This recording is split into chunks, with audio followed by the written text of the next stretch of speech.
Salutations and welcome to the Mana Bar Video Game Podcast, Episode 2.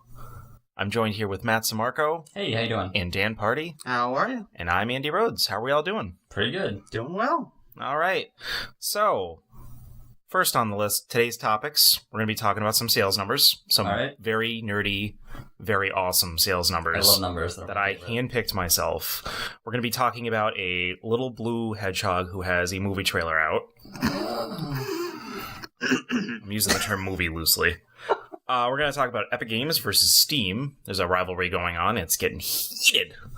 And notable games that are releasing in May. Just going to go down the list and see what we think of them. And then we're going to end the show with a talk about everyone's favorite topic, microtransactions. Sweet. Whee! But first, a little podcast housekeeping. All right. I just want to let everybody know that we are now on iTunes, Stitcher. I was going to say Square Enix. What's that other one? Podcast Addict? I don't know, but it's not Square Enix. Podcast We're not there yet, Andy. We're not there yet. What's the one you use for music? Spotify. That's the one. Spotify. We're on Spotify, everyone. We're on MySpace. We're on YouTube. I already said iTunes. Yeah, we're on all the places. We're on wherever you want to go. Check us out. And also, starting today, our regular schedule is to release the podcast every Thursday morning going forward. That is the plan. That is the set schedule. That is where you can tune in. And with that being said, what have you guys been playing this week?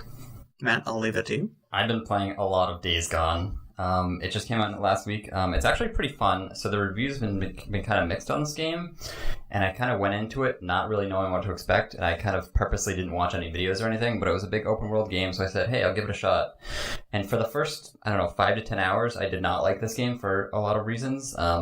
So you start off the game, you have a motorcycle, you're like one of the last two guys in your motorcycle game basically, and you're kind of going around like in these kind of wooded areas, just doing little side missions and like trying to learn about this big secret government organization, and it's pretty interesting, but they have these really obnoxious things that you have to do in it. Like, for example, you have to fill up your motorcycle with gasoline wherever you go, which gets super tedious, and it runs out pretty quickly. And there were actually points where, like, I'd be trying to get somewhere and I would literally just run out of gas, which I guess in a survival game is kind of the point, but it was also super frustrating, because at that point you're just literally sitting on your bike and you either have to go somewhere on foot and go bring a gas can back, or you have to, like, walk your motorcycle at like the pace of a snail to wherever you're trying to go. So it got pretty frustrating. It got better the longer I actually played, though. I actually started to like it. Like, the storyline was pretty interesting. The characters were pretty likable. And those little like problems with the gas actually kind of got alleviated over time, because you get a bunch of, the more things you do, the more fast travel points you unlock, which kind of creates its own problem, because when you're fast traveling, you have to use gas to fast travel. So there were points where, like, I would want to get from one side of the map to the very other, and I would have to use a fast travel point like halfway through, and then I would have to fill up my gas and then use another fast travel point like to get to the rest of it, because I didn't literally have the gas to get all the way there. So just kind of like little weird things like that, and there was a lot of hitches, like little frame stuttering. So a lot of the times when you're driving around on your motorcycle, like I see it go to like 15, 20, 10 frames a second, which was pretty frustrating too. I don't know if that's just like a me issue, because I don't know, Dan, did you have that issue? I did. I had some frame rate dips. Yeah, because you have a PlayStation Pro, right? I just have the base one, so I was just curious if it was just on mine or not. But no, it's on mine as well. The frame rate would dip, and the oddest thing, it doesn't dip when you run into it like a horde. It just dips. Sometimes when you're going up a hill or down a hill really quick. Almost exclusively for me when I was on a motorcycle. Yeah. It wasn't when I ran into a horde. It was just at very, very odd times, which I was surprised. Yeah, and I don't want to talk like I'm talking crap at this game. So I eventually turned around on this where, like, the story became pretty engrossing, and there was a lot, like, I don't want to ruin the story, but there's like kind of a lot of, you see a lot of character growth throughout the game. You see like a lot of like kind of tough decisions these characters have to make. The missions are actually really varied. It's not like, okay, go out here, kill the zombies and then come back like every time. You have to go to like a water treatment plant. You got to go, there's like that secret government sites you have to go to, and they're actually kind of like little mini puzzles where you have to, there's this like bunker, and there's like skill upgrades within the bunker basically, and you have to find gasoline near there, and then you have to find all of these what are they? Speakers that are coming out of the sky. Oh, or, to like, shut them off on before on different buildings. triggers. Like from space?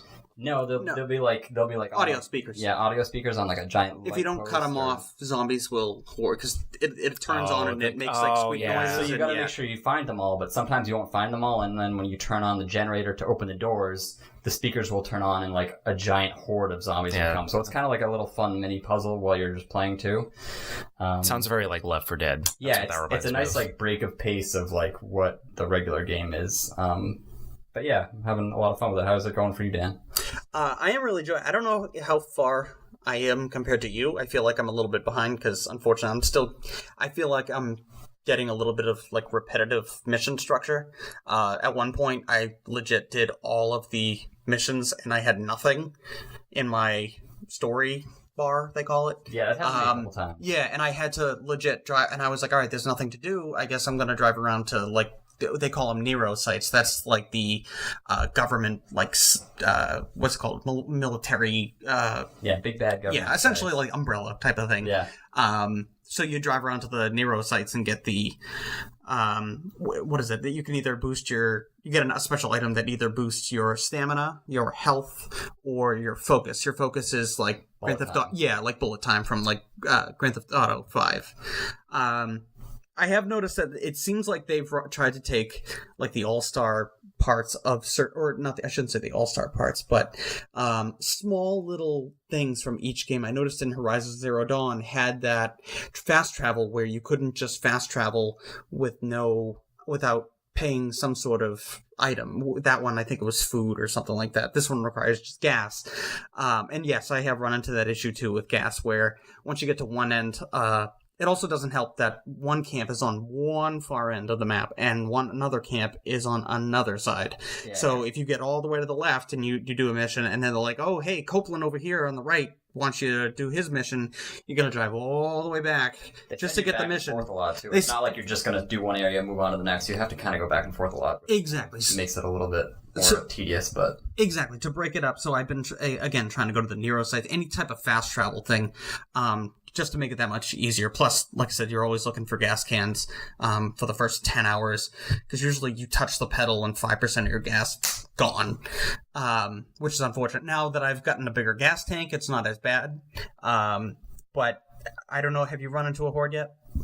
I've seen them, like I'm kind of terrified of them, so that like the 3 or 4 times I've seen them, I've done my best to get out of there. They're kind of crazy. They're like, it looks like 200, 300 zombies just like walking in like basically a tiny group.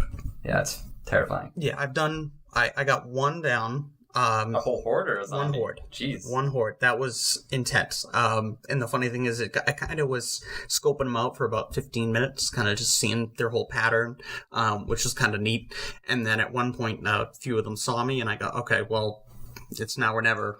And then they just all kind of ran. It's at like a train yard, too, where I was. So I just noticed a lot of gas cans along the way. So I was like, all right, I'll burn them here. I'll shoot that tank. And it was really, and at one point I got almost overwhelmed. And it's intense, that moment when you're like, oh my God, I'm going to be overrun.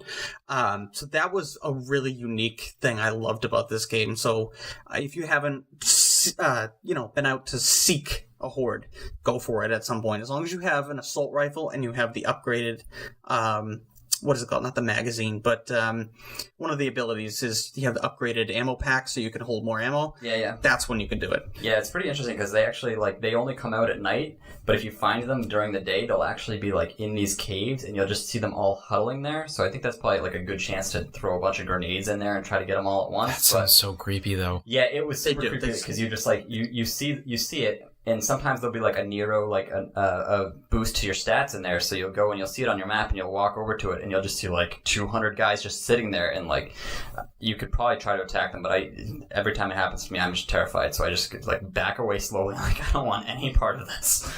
So I've seen some very mixed reviews of this game online. Yeah. I've seen anywhere between 0 and 8.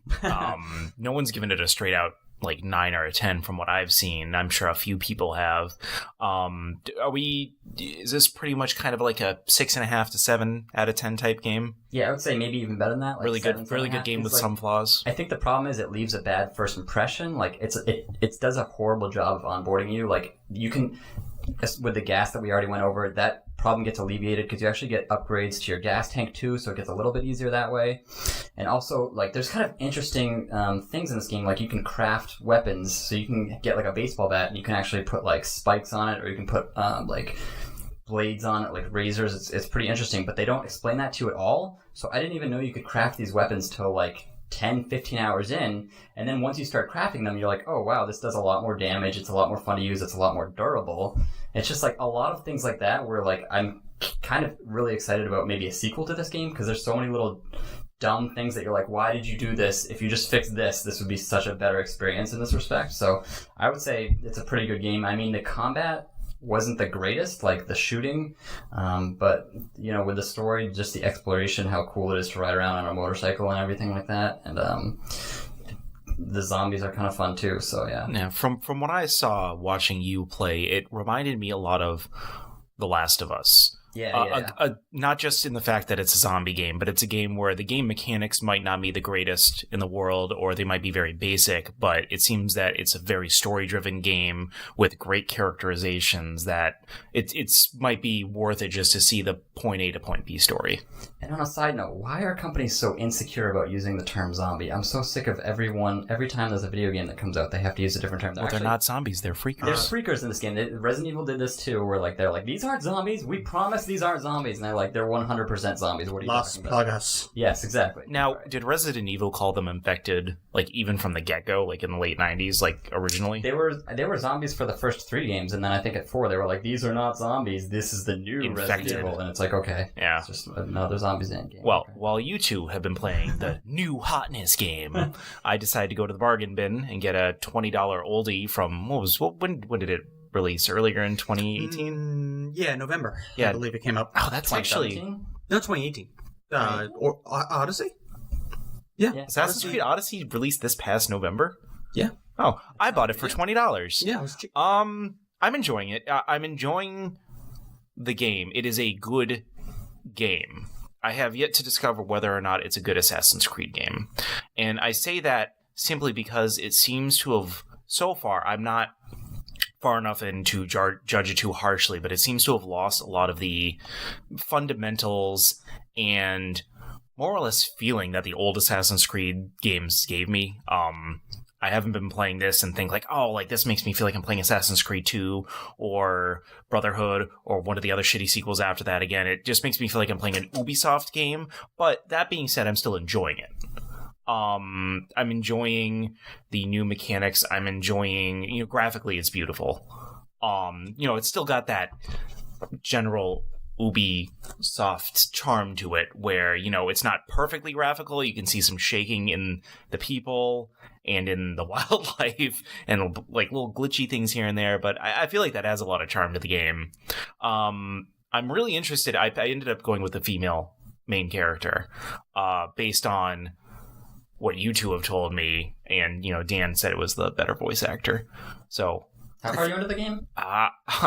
Well, I spoke with Dan, and I'm like, yeah, I just got off the main island, and he's like, oh yeah, you're like, what, 2 hours in? I'm like, no, I'm 6 hours in. I spent like an hour looking for the damn eye in the butt of the goat, and I couldn't find it. So, yeah, I wasted a lot of time. These types of games are bad for me because there's a lot of stuff in the map, and I like to do everything on the area I'm in before moving to the next area. That's just the creature I am. I'm the guy who scours every little inch of a place before moving on, and then it's duplicated efforts because some of the areas I hit up, they had me go back to in the story mode. And, going forward, I'm just going to follow the story and see where it brings me. But yeah, I'm liking, I collect these little tomb things or these, little scripture things, and it tells me little secrets around the area where I can get cool weapons. It's like, oh, if you go here and look in this garbage, you might find a good weapon, but you kind of have to figure it out on your own where that might be. So I'm generally enjoying the game. Yeah, I'm just curious because I know I kind of have a similar mindset when I'm playing games where I have to get every item in the game. I have to do every side quest, so I kind of move on, do one area, and then move on to the next. Yeah. But this game kind of specifically has it feels like there's level gating a lot of the times where the different islands are blocked off by different level limitations. So at some I forget what level it is, but maybe it's somewhere between like 20 and 35. You get to a point where you're like, I'm just not high enough to do anything. I have to just go and like either do these quests I haven't done or just like grind for a long time. Well, I'm probably going to stop playing the game around that point. I'm not, no offense, Assassin's Creed. I'm not level grinding an Assassin's Creed game. I will level grind a real RPG. I will not level grind an Assassin's Creed game. Unless I love it that much. Well, I've got good news for you, because you could spend $10 and get double the experience for the rest of the game. Oh, yeah, I heard about that. Aside time savers, Aside from Assassin's Creed, I've been making good use of my Nintendo Online subscription that I got for free. I've been playing a lot of the Lost Levels and trying very hard to make it past World 2. It hasn't been going very good, and it's mostly my own fault, because I go too fast, and I don't learn from my own mistakes. I just keep playing it like I'm playing the original Super Smash Brothers, and it's a different beast. You have to... Super Mario Brothers? I was going to say Super Mario Brothers 2, the real number 2. That's the one I'm playing now, but I'm playing it like I played the first Super Mario Brothers, where the first Super Mario Brothers, I can speedrun that game like no tomorrow. This one, I have to slow down. I have to take my time and just make better judgments instead of just trying to go fast. And I've been also playing Star Tropics a lot, reliving my childhood. It's a poor man's Zelda, and I don't care. It's a horribly translated NES game that acts like a Zelda and thinks it's a Zelda, but it's not Zelda, but I love it, and I don't care. And I've actually gotten further in it this playthrough than I ever have as a child, so that's pretty exciting to me. Nice. I would hope so. I mean, knowing that you can, read and understand the game more. There may be a few games as a child I was able to do a lot better than I am now. Mike Tyson's Punch-Out. I could beat that as a kid. As an adult, I don't. No. Yeah, and I'm also trying not to abuse the save states. So... With Lost Levels, if I hit the continue button, I can keep going to the world I am at currently, knowing that I don't use the save state until I've completely died, and I get to that continue point, because I don't like the idea of cheating the system, because what's the point? What's the point of playing a hard game if you're going to cheat using the save state and try to, cheat your way into it? I use the save states on my NES Classic with the Mega Man games, because you get passwords all the time. What does that matter? If you're not putting in the password, you might as well use the save state. It doesn't matter either way. Star Tropics is the same thing, where you can save your file and start back at where you were. So I'll just use the save state there. I'm just trying to be as diligent as possible. I'm trying to make it as real as possible for me. I'm not trying to soften the blow of what Super Mario Brothers 2 actually is, and it actually is a bitch. It is really hard. For as much as I love Mario games, for some reason I've never really had the urge to play that game. I feel like I've been lied to my whole life about which Mario is the real Mario. Oh, yeah. It's just spitefully, I don't want to deal with this trash. This isn't the Mario 2 I know.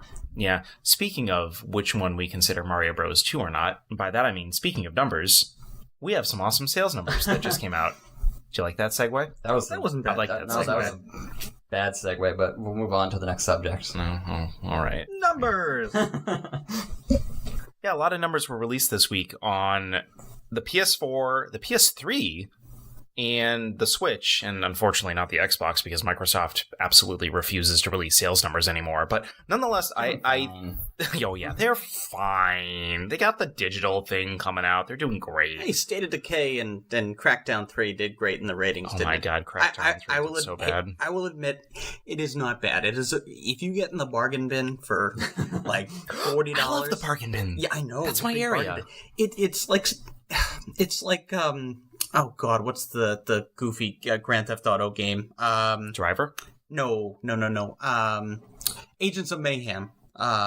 It's just a game where you have ridiculous superpowers. Well, I know they definitely just released it. They're like, we're done. Yeah, we're done trying to work on this They're game. let's get some money out of it. Saints Row. That's what I was thinking of. Saints Row. We got Cruise in there. Let's just throw it out. Just get it out. But anyways, so some information was released on the PS4 sales number this week. Currently, the PS4 has shipped 96.8 million units, and I'm assuming they mean Sony, expect to sell 112.8 million units by March of 2020, which is a lot of units. Just to put that into perspective, the PS3 sold just shy of 90 million units, and the PS2 sold 155 million units, or shipped, I should say. They count their numbers by shipments, not by sales. So that's why their sales for the PS1 Mini was probably really padded. That's pretty big. And this just further amplifies how good Sony is doing right now. They made more money in 2018 than the entirety of the PS2 era. That's crazy. That's insane. The PS2, well, if you can, I'm assuming when they consider the PS2 era, that stops at 2006. I know the PS2 was still, having games come out for it through 2012, but like the era of the PS2 is that like solid, what was it, like 5 or 6 years? Yeah. That, like, they made more money in 1 year than that entire era, and even adjusted for inflation, that is huge. I think that's a lot to do with their exclusives. Yeah, it almost doesn't make sense. God of War came out last year. Did Spider-Man also come out last year? I made a list, and one of the reasons why I think PS4 sales are insane, it just seemed like every year they had something, a huge game ready. Bloodborne 2015, early 2015, Uncharted 4, middle 2016, Days Gone 2019, early. MLB, they come out every year. Horizon Zero Dawn was early 2017. God of War was early 2018. We have, then for the remake games, they have Shadow of Colossus was early 2018. And then one of the first, I think, was Superstar games that kind of came out was Infamous Second Son was early 2014. So, and then Persona 5, late 2016. Spider-Man, late 2018. And going back to another remake, Last of Us, late 2014. So, pretty much from the get-go, they had a game to look forward to. They always had that, and they're still doing it with Death Stranding that's going to be coming out, and then someone leaked information about Horizon Zero Dawn 2. Which I bet we could all assume was in the making, considering how good the first one sold. Exactly, but I mean, and then there's also speculation about Bloodborne 2, and so, exactly, so it just seems like they always have something in the works. Yeah. Plus they're getting a piece of every single game that really sells on the system, and then I'm curious how much the PlayStation Plus gets them, because they've got like $50 coming in from like millions of people every year for doing I didn't even think of that. Free games that a lot of people don't even choose to download, so they don't have to pay anything for it. So it's just like more free money they're getting. On top of that, I didn't even know about how popular PlayStation Now was. To be honest with you, I had to look it up. I didn't know exactly what it was. And then it was, I think it said over 700 titles that you can stream. And it was, I think it was $19.99 a month. And apparently the subscribers jumped. 700,000 subscribers currently. Yeah, that's over. And that's $20 a month. I mean, that's incredible. Like I said, I didn't even know what it was. I didn't think it was a successful product. I thought it just kind of went to the wayside. Well, no, because that's their streaming service. A lot of these companies, they're putting that as their future. They're testing the waters now, and we went over this on the last episode. That's not necessarily the immediate future, but that's what they're banking on for the end game. Oh, absolutely. It removes the middleman. Yes, and the reason that I brought up specifically the PS3 and PS2 numbers were, I think it says a lot about how each generation of the PlayStation, how the talent around them played up to their success. The PS2 was an amazing system. It's one of the best systems ever made, in my opinion. I love that thing, especially the slim version. Such minute competition.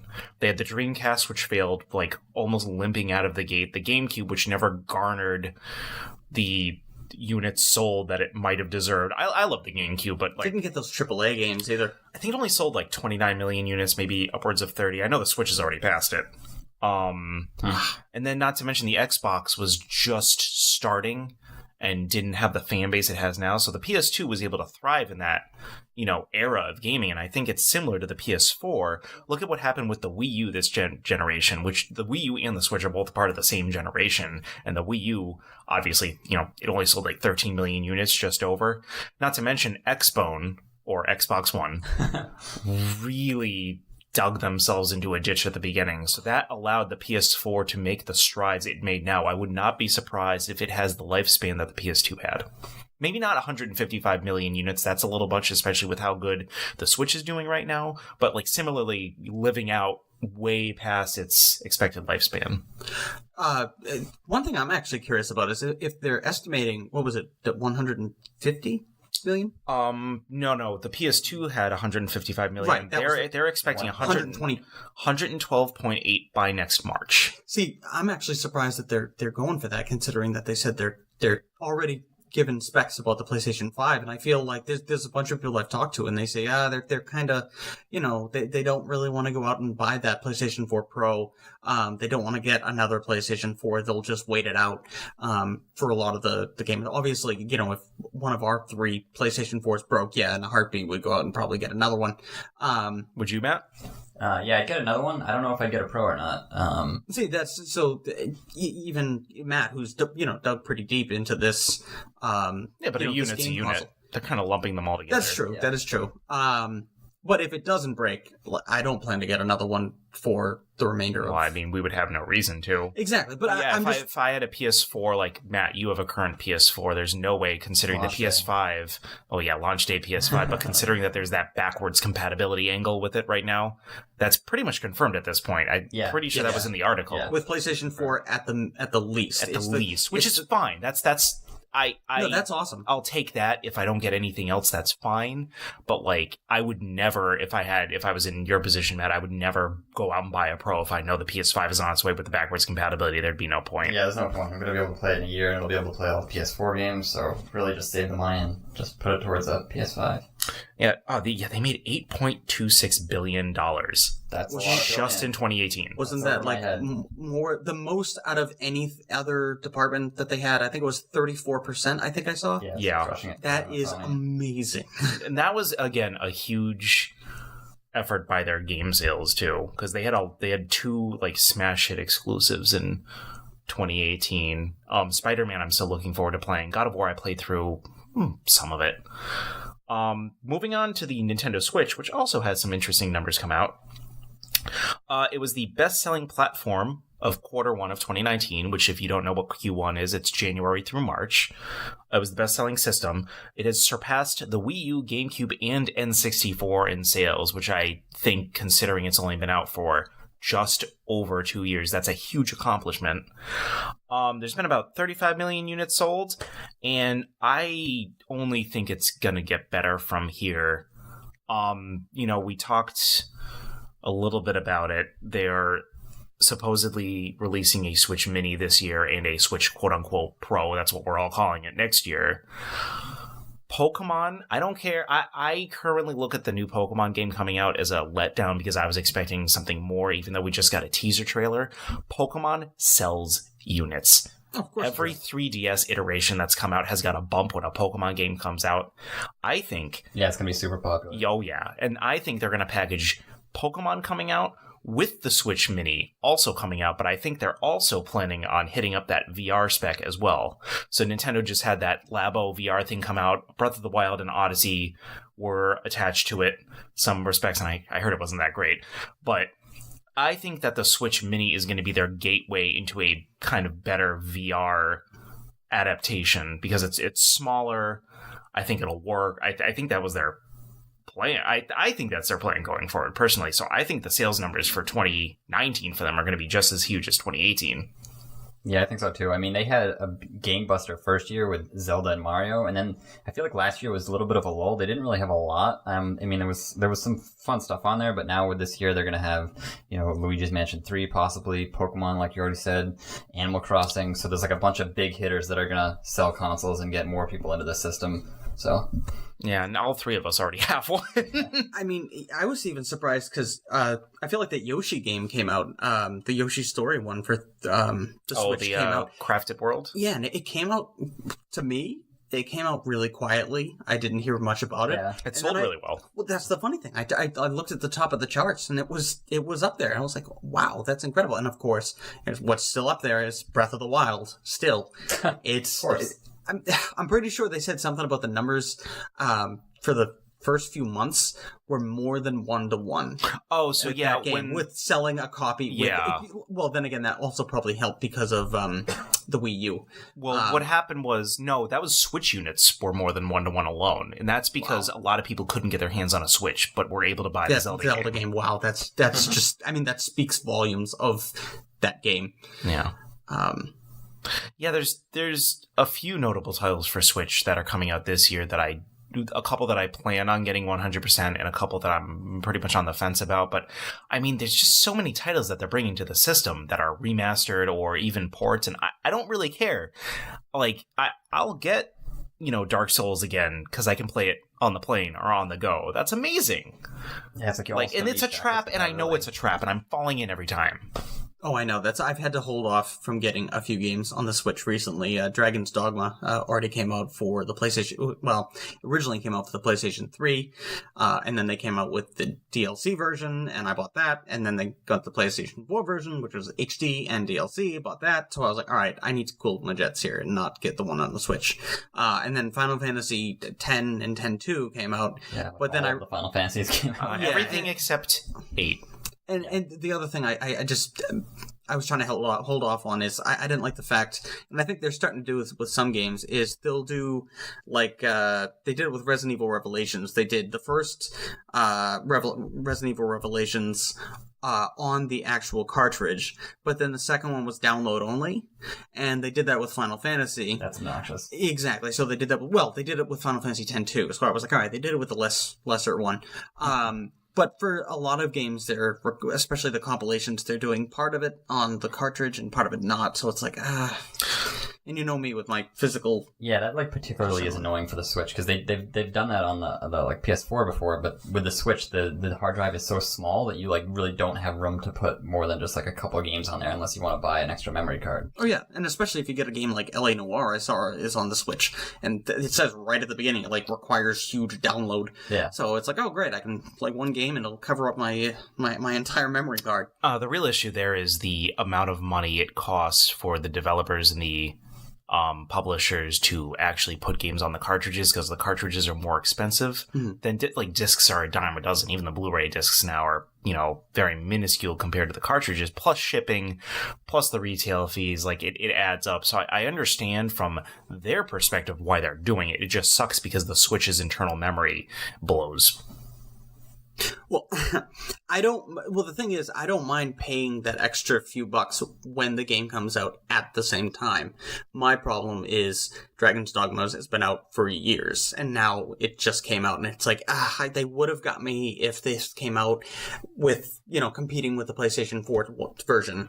Yeah, but that's just happenstance. You can't really. Well, no, I know, but I know Rhyme, it's kind of like an open world puzzle game, and that came out very, very close to the console version, and that's when I was like, you know what, I'll hold the extra month and the $10 extra for the mobile version, of that game. But it's just when it comes out so late, it's like, I'm gonna hold off. But I know, I know I'll probably get suckered into buying Resident Evil 4 again, just because it's one of my favorites. I'm most likely going to buy Final Fantasy VII for the 8th time as well, but unfortunately I didn't wait to buy Rhyme on the Switch because I had a girlfriend screaming in my ear, "No, I want to play it now." Sounds just like her. That is how she sounds. Just one more little tidbit on the Switch, again, this is not mind-blowing or anything like that. I mentioned Pokemon is probably going to bump sales. The 3DS had 5 or 6 iterations if you combine it with the 2DS. Every time there was a Pokemon game, there was a little bump in sales of the system. Total units sold for that handheld were 75 million. Wow. That's a lot more than I thought. I bet you Pokemon was a humongous factor in that, too. Yeah, I wonder how much of that is, Japan sales, because I know they're, obsessed with America. Mobile units. America has always been the leading sales country for systems. Including handhelds? Yeah, handhelds. Mm-hmm. Really? Because I know the PSP actually was kind of successful in Japan, especially for JRPGs, and the Vita, same thing. Yeah. People love it in Japan. It's just over here, it was... There are consoles that are, more popular over there than, say, in America, but America, just based on, we're a very, consumer-based country, even though all of this stuff was invented in Japan. That's their home country. It is surprising, but that's just how it is. If you go look at the numbers, even going back to the original NES slash Famicom in Japan, the number differential between America and Japan is staggering. That's just how it's always been. We're a very consumerist culture, very materialistic, and I want my own system. moving on to the Xbone, I don't have much to say. Sorry. Well, there's been no sales data published since 2015. That's just how it is, and they don't have to. They don't have to. It's not their. Like, I don't think it's going to benefit them to publish sales data. Yeah, I feel like they've been kind of rebuilding for the last 3 or 4 years, getting ready for the next generation. Like, they've kind of said, all right, we got walloped this time. We got to put all of our ducks in a row. We're going to go heads first into this and try to come back strong for next generation. I mean, with all the companies that they purchased, I think it was it Ninja Theory that they recently purchased so many lot of good developers.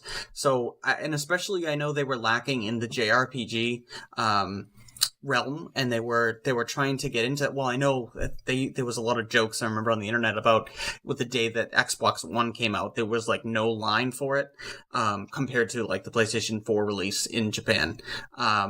It's Xbox has always had a tough time. Do you really think that's JRPG based though? No, I know that was something that they were trying to get into. They were trying to. That's why they bought Ninja Theory and a few other of these JRPG people, because they knew that they didn't really have too many.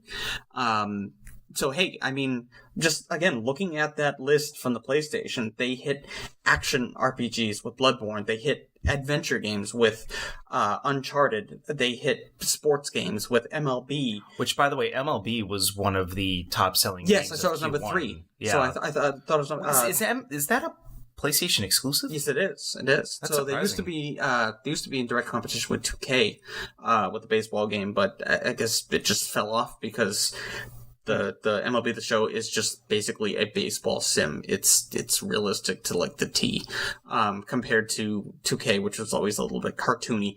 But going back, and then they hit even the remake. So for the people that didn't play The Last of Us on PlayStation 3, they remade it or remastered it for PlayStation 4, and then they got the Japanese RPG sales with Persona. So they just hit all the types of games where I feel like Xbox, I was just looking over their exclusive list, and boy, is it tiny. That's going to change. I think that's going to change. It will, and I want them to do well. I want Halo to come out and be awesome, and I feel they just don't have as many these consistent heavy hitters that PlayStation has had. Yeah, they had Gears of War. I really enjoyed State of Decay as much as the reviews weren't stellar.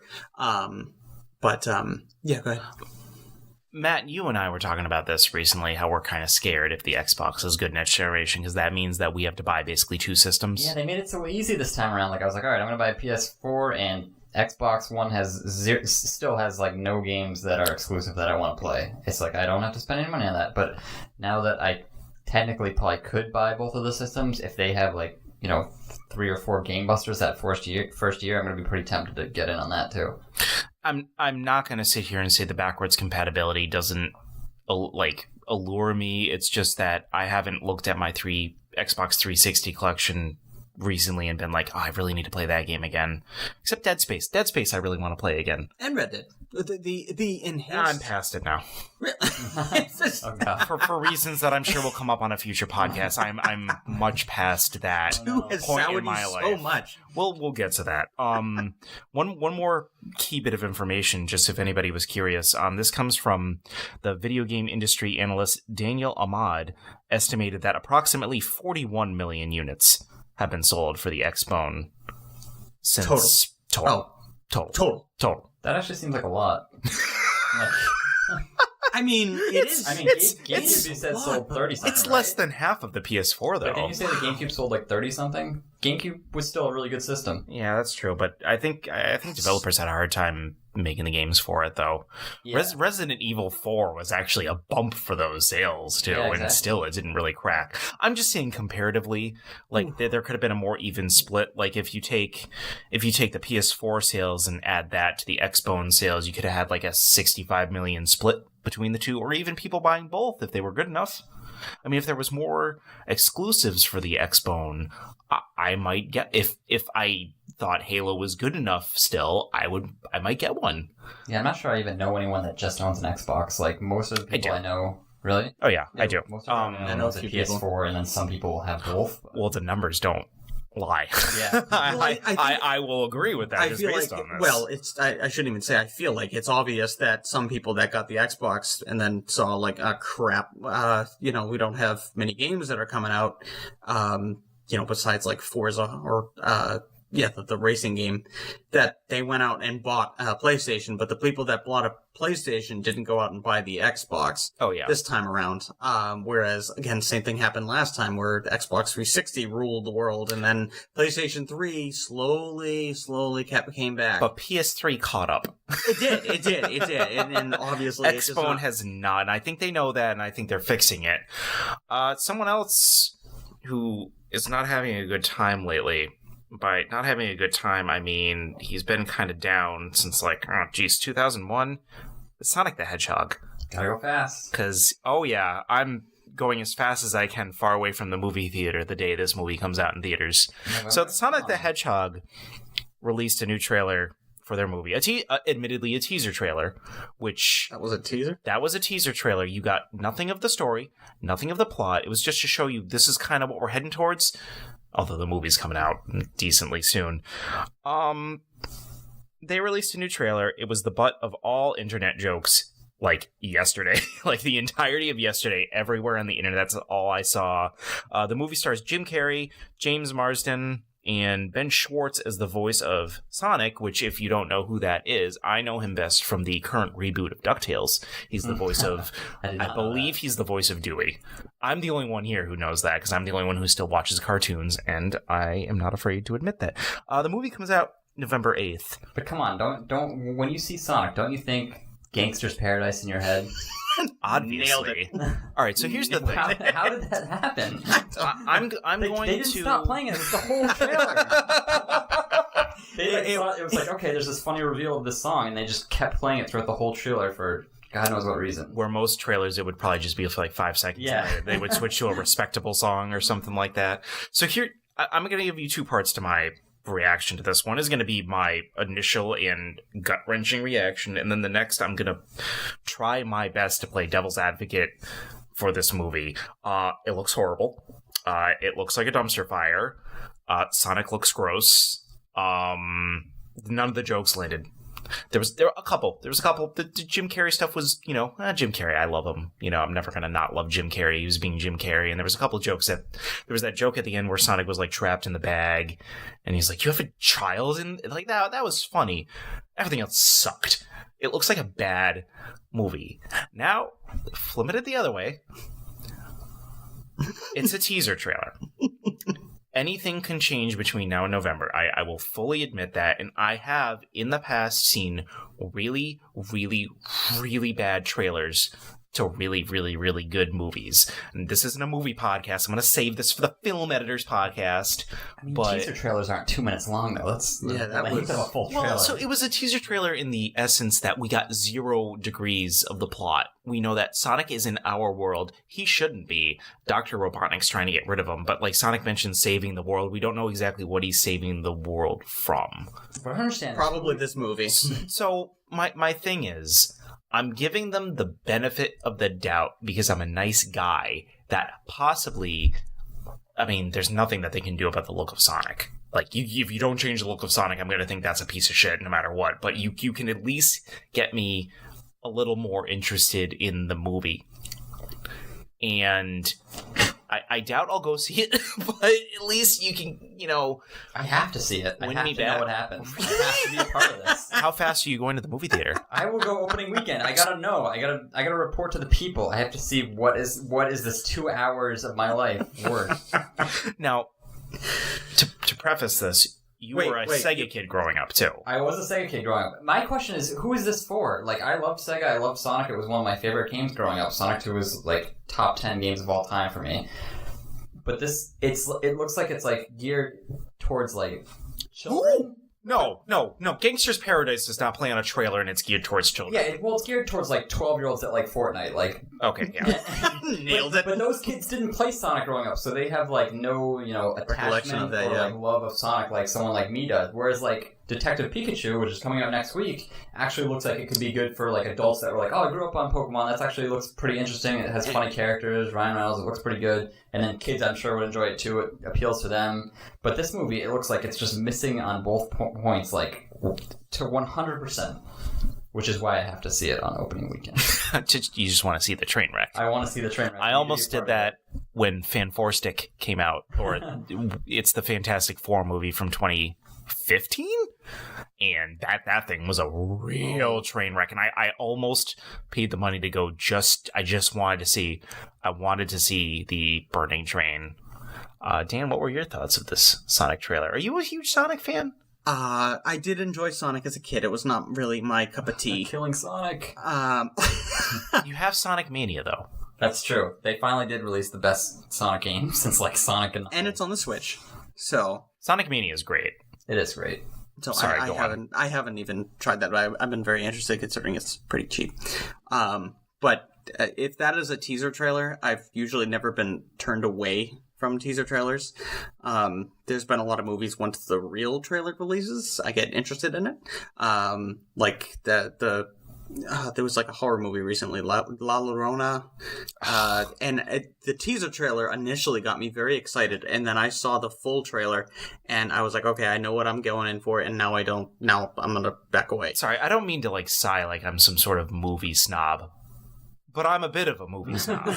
It's true. A little bit. Confirm. But it usually with a teaser, it's supposed to just get you a little bit excited or just kind of gauge your interest, and it completely turned me off. So while Matt is blasting Gangsta's Paradise while he's pulling into the AMC movie theater, I will happily be playing something else. Whoa! We are not plugging AMC. Oh, okay. Sorry. They are not paying us a dime. Sorry, I said a movie theater. I didn't say okay. A movie. He was talking about the TV channel AMC. Yes. Watch The Walking. No, they're not paying us either. Damn it! We're accidentally plugging things. Is this like a Dr. Robotnik origin story? Because he looks nothing like Robotnik for like 80% of the trailer. He's also not chubby. I noticed that. That was like the first. He's supposed to be a round, jolly like Santa Claus. There's like a third of a second screenshot of him looking more like Dr. Robotnik. Oh yeah, with the glasses and his mustache is much bigger and he looks more red. That's the one thing that gave me a little hope. All right, they tried this with the Smurfs movie. They made 2 Smurfs movie with Neil Patrick Harris with CG Smurfs coming into the real world. It looked like garbage. It was garbage. Moving on. And then they did it a different way. And this is how I think Sonic should have gone, where they made an animated Smurfs movie that was just in the Smurfs world. Why couldn't they just make an animated Sonic movie? Like, why do you need these things to be live action? There's a live action all right, we're getting way too into movies right now. Well, so you can have Jim Carrey in it. But they must have begged him to save that movie. I love Jim Carrey. Like he hasn't had a movie that I've liked in a long time. I haven't liked him since the 90s. But I like all of the actors in this movie, and I'm trying, when I say that this is a dumpster fire, I'm not trying to diminish, because there are tens of thousands of people, just like in video games, who work on movies that's their job, and they're putting in their complete effort. This thing... Except whoever created what Sonic looks like. That guy didn't do his job. And no. The creator, the actual CG modeler, did their job. The issue came from conception. Whatever producer or maniac director greenlit this from conception and looked at the concept art and said, "Oh yeah, that looks like yeah, he's blue, he's spiky. That's good. Gangsta's Paradise. All right, let's do it." That's the person that should be fired. Like. Yeah. So that's the issue. Superhero movies throughout the 90s were like this, where they were like a big joke. With, a couple exceptions. Most of them were bad. And then they finally cracked the code with X-Men and Spider-Man, and they started making good superhero movies, and it's just a matter of time before we get that same treatment with video game movies. And I think Detective Pikachu is going to be a good example of what a good video game movie is. And I bet these two will be definitely battling over the year as to, this is a good one, this is a bad one. The 2 video game movies, Sonic the Hedgehog versus Detective Pikachu. Just like Epic Games versus Steam. That was a segue. That was a good segue. That was not forced. He's working on his segue. It was He's not. working on them. We promise. He tries really hard. He does. You does. know, Like, I he do puts a lot of work work for this into podcast. I've done all of the artwork and the music and the editing and the show notes. I can't come up with segues. Segues are probably his last thing he works on. So That's just, true. Keep that in mind, and we'll move on. Listen, to the it's next either subject. that or an awkward pause, or maybe I'll come up with a sound effect. I I think don't the awkward know. pause might be better. We might need to take segues. Ouch! I'm kidding. Ouch! All right, so. All right. All right, Matt, you lead the way. So, Epic Games and Steam are continuing their duel. This started some time ago.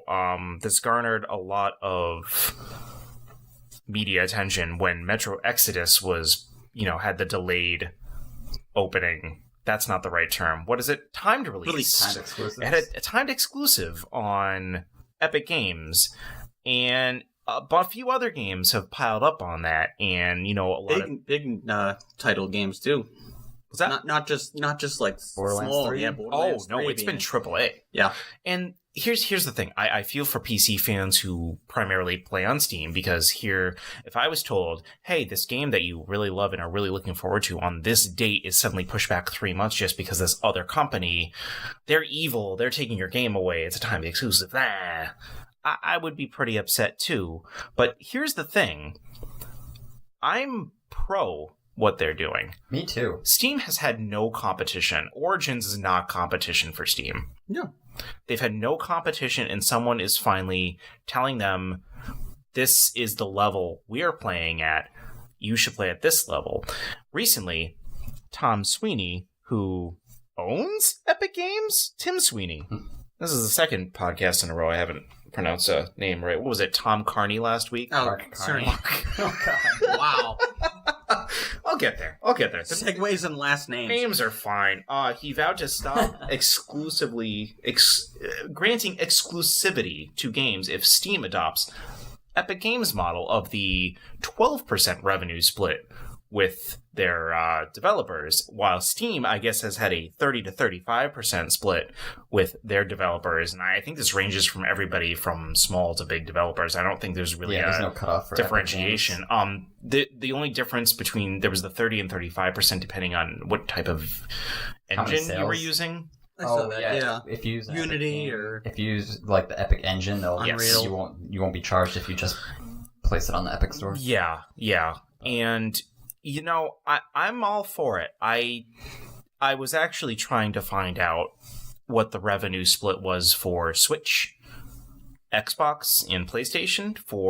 I don't really know, like, because there's a lot of It's like somewhere around 30%. I might be making that up, but nobody on the internet knows. yeah, it's yeah. Like, you would think that's, But there's I mean- a lot of indie games on those platforms. You think one of them would have said somewhere in some blog, in some Reddit post, hey, here's the revenue split. As far as I can tell, Nintendo doesn't charge anything. But I don't know. I have no idea. All I know is Steam charges 30 to 35% and Epic Games charges 12%, and that's a huge differentiation. Yeah, Wow. and Nintendo and PlayStation and Xbox, they all have exclusives too. Like these all in the long term will help competition. Like when Borderlands 3, when Gearbox gets a boatload of money to keep it there for 3 months, or 6 months, that means they're going to have more money to make new games. Yeah, they're going to pocket some of it and make a profit, but that's also going to motivate them to make more games to make more profits. Like it's like I get that you prefer Steam. I get that Steam has more features. It's absolutely a better format right now to play games on. But when you have competition, the developers are going to get more money from Epic Games, and Steam is going to be motivated to actually do stuff because they haven't really changed much in the last 7 years because no one's been doing anything to them. And look, if you really want to play Borderlands 3, you can play it on Epic Games. It's not gonna kill you to open another launcher. And if you really don't want to, vote with your wallet. Just don't buy it there, and then there you go. They'll have to start releasing it on both systems if people don't agree with that. That's a good point. They have basically been idle since they came out, and their store is just littered with garbage. Really, there's so many games on Steam right now, and Greenlight, I think they call them. They just come out in alpha or beta, and just trash. There's a lot of control on it. no, absolutely not. And there's just a bunch of trash. There's a bunch of basically currency miner games. It's just it's a lot of garbage on there. I mean, there's some good stuff with like the friends lists and like the reader reviews and everything like that. But... Oh, I give Steam a lot of credit. They brought PC gaming back into the mainstream, or at least I feel. And this is, I played PC games in the 90s and then switched over to consoles. And then PC gaming was kind of a joke, I feel, in the mainstream for a while until Steam came along. So I do give them credit, but without competition, they've just gone awry. Well, I think that's one of the best things that a company can do is compete. Is when one company gets too complacent, they just think they can do whatever they want. I mean, I think it's happened with EA.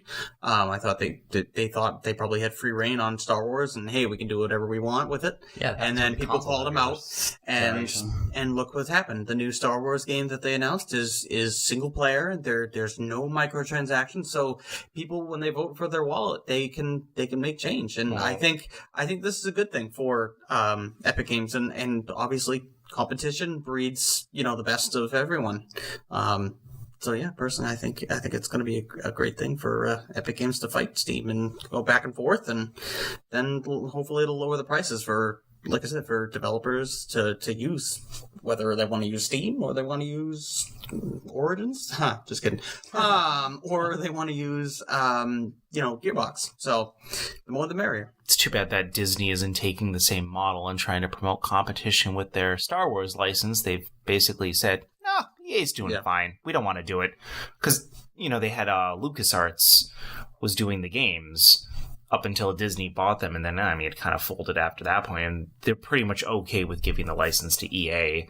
So I'm hoping that EA only gets better with their Star Wars games, because I love Star Wars. I want their games to be good. And I liked Battlefront 2 despite its controversies, which we can get into later on in our discussion. Well, I was going to say, I'm actually excited for this Star Wars game. I feel like that people, I think they have one of the highest downvoted comment on Reddit EA has for a comment that they made about the Star Wars game, because at one point before the game fully launched, or I think it was the first week that it launched, the prices for the heroes were upwards of, I think there were 80 to 100,000 credits, which was ridiculous. I think someone timed it out that you were going to have to play upwards of 20 hours or 30 hours, something like that, just to get one hero. And they said, well, we're making it really difficult because we want you to earn the right to play as this character. And it's like, I think I earn the right when, you do well for, a few hours or something like that. It shouldn't be, 30 or 40 hours of a grind just to unlock one Star Wars character out of many, out of, 9, 10, 11, whatever they have.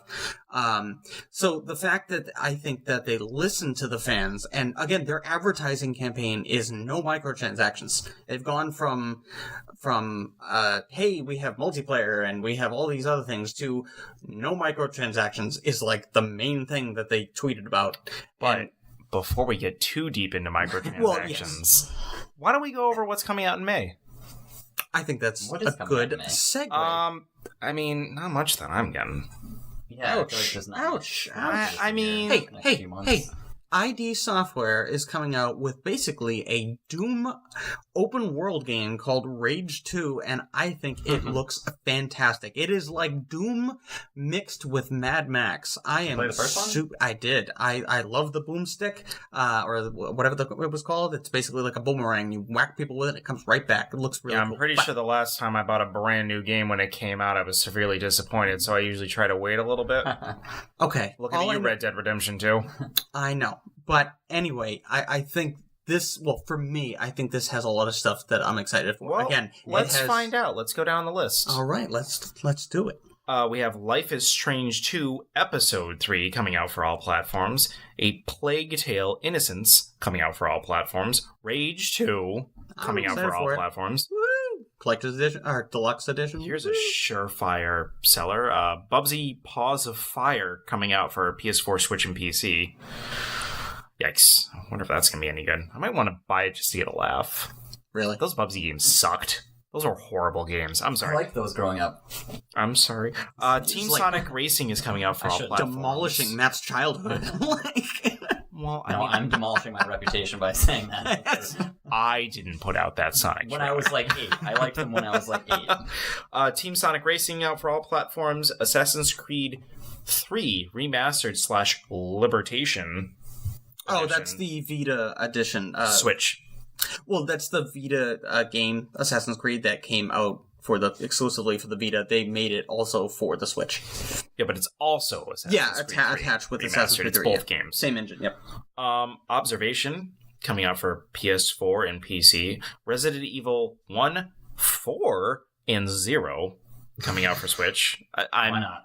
I mean, I think 1 and 0 are a collection. And again, I think it's one of those where they're all coming out on Resident the same Evil day. 1 is a digital, You don't need backwards compatibility. You can just get all of your old games on Switch now. Total War 3 Kingdoms coming out for just the PC. Blood Plus Truth is coming out for PSVR, which I think it's very important to mention the PSVR games, since they're very few and far between, and also pretty much the leading seller for VR games in general. Well, they don't have much compared to competition. Oculus, so yeah, that's true. And then Trover Saves the Universe is coming out for PS4 and PSVR. That's the game created by Rick and Morty writer / creator. I was gonna say, you should just like make up a game every week and just see if we can even tell.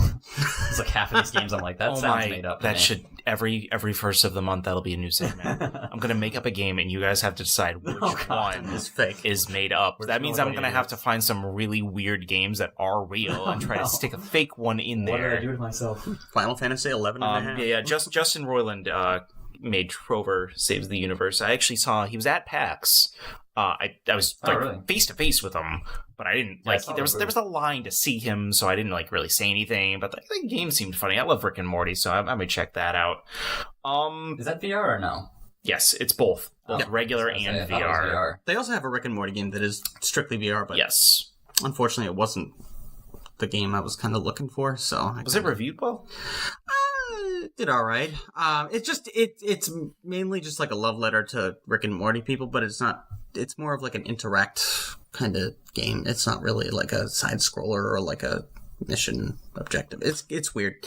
So I just kind of avoided it. I was like, let's go more to Resident Evil. So, what is the most exciting game for both of you on this list? Matt, take it away. Well, I'm excited. Rage 2 is my second most excited game on this list. Second? Yes. Ooh, what's number 1? That's a little teaser for everyone. Ooh, all right. Is it Bugsby? Is that the first? No, it's not. We're moving on from that. Stop it.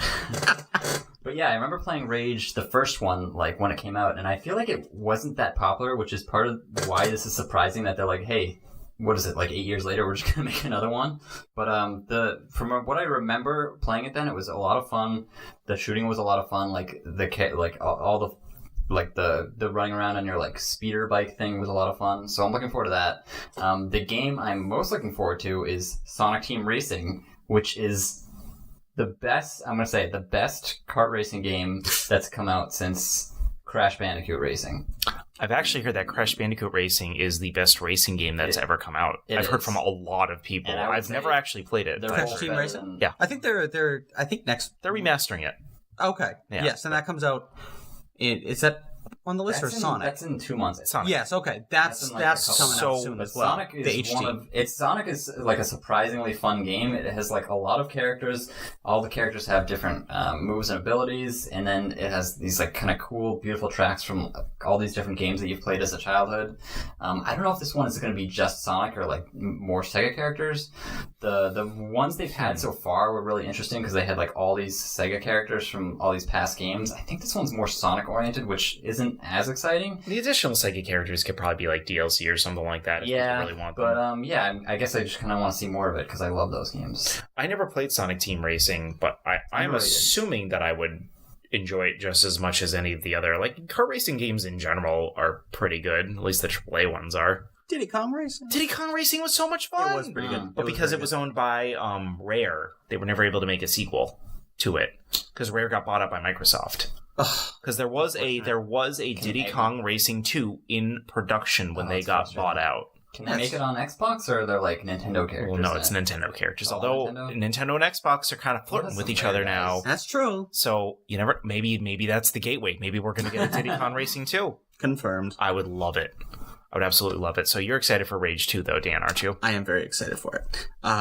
Again, like, not to beat a dead horse, but yeah, mixing the shooting mechanics of Doom and the driving of like a Mad Max game, because I saw some of the gameplay of driving it, and it looks like just I'm trying to think of like almost like a Twisted Metal kind of a game where you're just like ramming into people and rockets everywhere. It looks absolutely insane, hence from the advertising. So yeah, like I said, an open world Doom game, I'll take it any day. And it's made by Bethesda, so and ID Software, so I know it's at least going to be quality when it comes to like I said, the gameplay. Now let's see how the story is.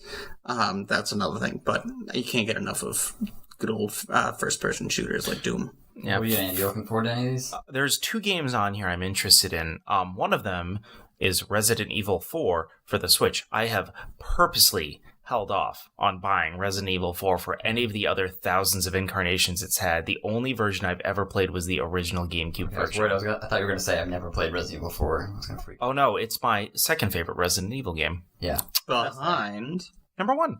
Oh, really? That's interesting. But I have not played the Resident Evil 2 remastered yet. Yeah, 2 is my favorite. Oh, Like the yes. original. I've played the original 2, but I don't know, there was something Still about the think original one 1. takes the cake for me. The puzzles in the original. Did you first. play the one for the PlayStation 1, or did you play the No, remaster? GameCube. Okay, that one is... You're going to love play the second one. Yeah. Yes. So I'm looking forward to that, and there's also a PC game coming out called Total War 3 Kingdoms. It's a strategy-based game. It's a series of games. They've had like upwards of 12 incarnations in the series, and they're all generally well-reviewed, and I'm always looking for new strategy games, so I've been looking into getting that, which I'm assuming is on Steam, or maybe it's an Epic exclusive. We don't know. We'll find out. Time will tell. But those are the only 2 that jumped out to me. I'm not interested in Assassin's Creed 3. Resident Evil, the first Resident Evil, I have enough versions of where I'm cool not getting that, because I think it was free on PlayStation Plus at one point, so I have that just in the library. Rage 2, I never played Rage. I never played the first Rage. So Rage 2 has no significance to me, but I mean, if it looks...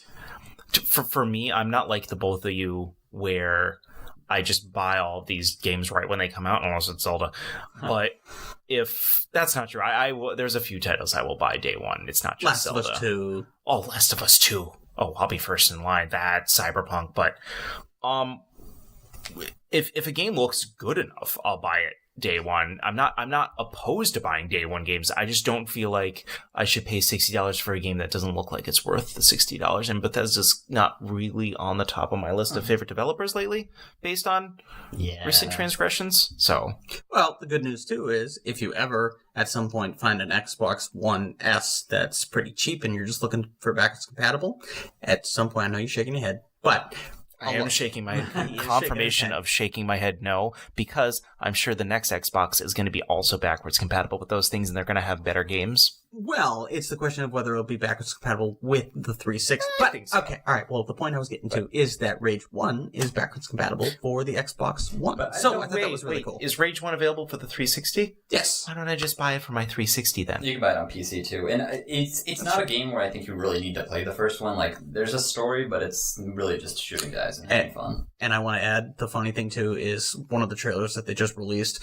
was, didn't play the first one? Don't worry, we got you covered. And they literally tell you everything in 5 sequence, which is really kind of funny. I played it like 8 years ago once, so I have no idea what the story the story definitely took a back seat to the gameplay, but I think like I said, the big thing that I think they're trying to advertise in that game is the wing stick, the boomerang essentially thing. Yeah, if you like pre-order it, you get an actual stick that you can. Oh no! I saw that and I was like, that looks so dumb. I fell into this trap before. Dead Space 2 promised me a cutter gun. I just got a flashlight. Oh, that cheap plastic thing. It was like a flashlight. Oh my god! Yeah, so my space hero. Oh, I thought I was gonna be able to cut Necromorph's legs off. It was gonna be so much fun. Didn't even turn to the side. Anyways, Rage 2. The only exposure I've had to it was that really, really bad E3 press conference that they had at E3 last year. You mean with all the crazy colors and the band that was just yelling? Yeah, I'm sure I'm gonna check it out. I'm like I said, I'm not opposed to buying new games if they look like they're worth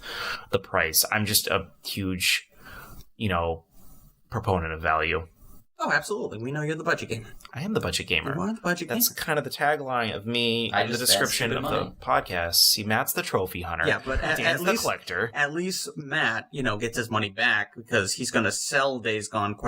In a week or so. I usually am pretty good about selling them like a week or like 10 or maybe 14 days later, but this game is long. And I checked it out. I checked out online. It looks like the platinum is like reasonable, but just takes a lot of time. But I'll actually get most of it done by just beating the game.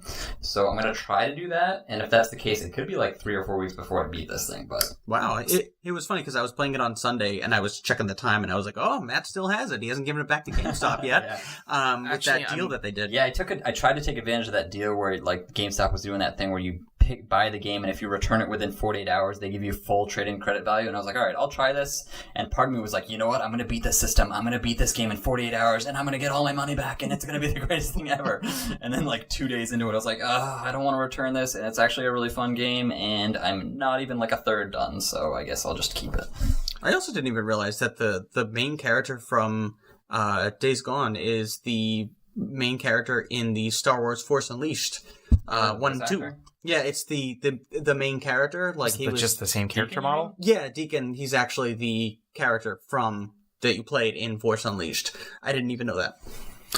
Speaking of Matt versus Dan in game time, I got a sense that I'd like to try a little competition between the two of you at some point. I want to know who beats more. Okay, not beats people up, Matt. Okay, take that back. Take that back. That was a joke. Your eyes say no, but your voice says yes. No, I'd like to know which one of you beats the most games in a given year. Matt finishes. I play more, but Matt beats more. Well, that's why you're the collector. Yeah, exactly. Yeah. I will go back. My backlog is insane. I try to beat a lot of games. I'm getting frustrated because I keep getting pulled into this, like, these games that don't have endings. Like, I've been playing Apex Legends a lot over the last few months. Division 2. Not as much this past week. Yes, I've been pulling back on it, which I'm kind of... Because they have that battle pass, and I'm like, I gotta get this battle pass finished before the end of it. It's not worth it, But Matt. also, it's not that great of a battle pass. Like, how many banners do I need for my character? It sucks. But then, like, if I'm going to be playing this game 2 years from now, I don't want to be the guy that doesn't have the level 100 battle pass items, like the legendary havoc they're giving out when you get a level 100 and 110. Like, I can't be the and loser that's that why doesn't have you're the everything. trophy hunter. It's a problem. But it's who you are. Yes. And it's the forced nickname I'm giving you. But yeah, see, it's something that's very doable in games like Days Gone, but when you have these games that literally don't end and they're like inflated just to make you play more, it's just it's a bit much, but we'll see what happens. Even a single player game with you, Andy, Assassin's Creed, you got to be careful with that game. Yeah. Because, like I said, you can get stuck. Like I said earlier, I spent 2 hours looking for, or maybe an hour or so looking for an eyeball that's in a goat's butt, and I'm like, you know what? I'm not a trophy hunter. I have been a trophy hunter with some games. I platinumed a couple games. I platinumed Fallout 4 and Overwatch, but I don't need to platinum every game, and that wasn't giving me enjoyment. It was literally just, there's a task. I need to complete it. Moving on. We are going to take a large amount of time to talk about New segment something. time. It is our discussion block that I just named now. Wait, we're just now having a discussion? We're now just having a block of a discussion. Oh, okay. Got A it. specific block of time of discussion. I'm sure this will flow in like 12 episodes or so, but for now it's going to be choppy.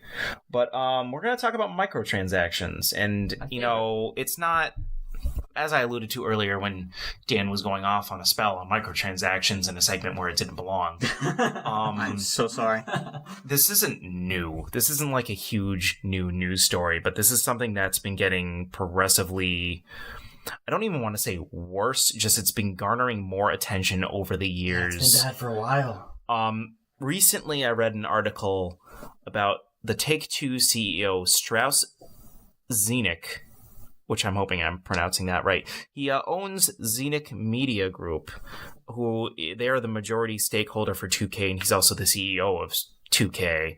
And based on how many microtransactions 2K did in a given year, the company or the major stakeholders were given bonuses based on how many microtransactions there were. And they received upwards of a lot of stock. Wow. You heard it here first, folks. A lot. That could mean 5. That could mean 1 million. I don't know. I think it was somewhere around 200,000 stocks. Now, these are just stocks. They're restricted stocks that they don't mature for another 3 years, so they can't sell those stocks for another 3 years. But all in the same, it's still, they're getting bonus money for microtransactions. And to me, that's understandable because, you know, video games, as much as we love to play them, as much as we consider them an art form that we enjoy as entertainment, it's an entertainment business to make money. So I understand the angle, but there are some games that are getting egregious. So I want to go around the table right now, and I want one example from each of you of just a game that you think had just an egregious use of microtransactions. And, you know, when I say you think, I'm sure if you think so, millions of other people have also thought so, but I want to know your thoughts on it, Matt. Jeez, just one game with Sure, for now. You know, you have to save some for Dan and I. Well, yeah, why don't I hopefully I'm not stealing yours, but we were talking about it earlier. Assassin's Creed has a bunch of microtransactions. You're paying $60 for this game, but then they want to charge you $10 to get a booster that gives you double experience, and they want to charge you $10 to get a booster that gives you double the money for the rest of the game. And those ones I find particularly egregious because you just spent full price for this game, and after you're done playing the game, you can't help but ask, wow, did they bloat that so that I feel forced to buy those boosters? Because there's, as fun as that game is, it gets repetitive, it's too slow, and the experience you gain is too slow. And they did change up the way they did experience down the road. I think now it used to be the enemies leveled up with you, but now they stay at the same level in their area and you level up past that. There's an option that you can do. It keeps it the same, which I wouldn't recommend because it's not fun. There are going to be enemies in the game that you can find equal to you or harder. Mercenaries will tend to follow you around when you accidentally... I think that's what I have it set on right now. Yeah. I should probably change that. You can change it from 0 to 2 to 4. So 4 levels below. And that makes it for me, I actually liked it because I don't like the idea of I'm getting stronger, but everyone else is. It's like, what's the point? Yeah, it's like, why am I leveling up? Yeah, it's still taking me 17 arrows to a guy's head to take him out, and he's not even the captain. So, I turned it down to 2 just to try it. That balanced out, especially now that, like, what the abilities I have is you can set your sword on fire and you can do poison, and so that damage over time does a lot. So, but yeah, absolutely what Matt said. It's bloated. It is so bloated. And that's especially in a grindy game like that, where they're basically tempting people to just like, oh god, they're making this so hard. I need to spend the money, and that's a real issue. Yeah. Well, they even call it time savers, which is kind of a punch in the face. Come on, Ubisoft. But another example, I have not personally played it, but I watched tons of the reviews, and it has kept me away with it. And this was one of the reasons: is Metal Gear Solid Survive.